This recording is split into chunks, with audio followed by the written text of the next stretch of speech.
তো হঠাৎ করে আমি স্কুলে আছি, সকালবেলা দেখি না আমার ফোন এলো যে আমার নাকি পোস্ট অফিসে একটা পার্সেল এসেছে।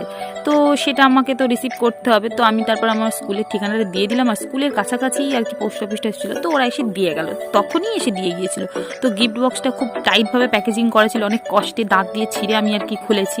আর গিফট বক্সটা বেশ বেশ বড় সড়ো ছিল। তো আমি ভেবেছিলাম ওয়াচ টোয়াচ এরকম কিছু একটা হবে। এবং আমার যারা মানে বন্ধুরা রয়েছে আর কি স্কুলের, আমার যারা মানে স্কুলের কলিগরা রয়েছে, তারা আর কি বলছিল যে দেখো কি রয়েছে, বেশ বড় সড়ো। তারপরে দেখলাম যে না, একটা বেশ সুন্দর পেন্ডেন্ট আর একটা গলার চেন হয় সেটা ছিল। তো এটা আমার মানে বন্ধুরা মিলে আর কি পাঠিয়েছে।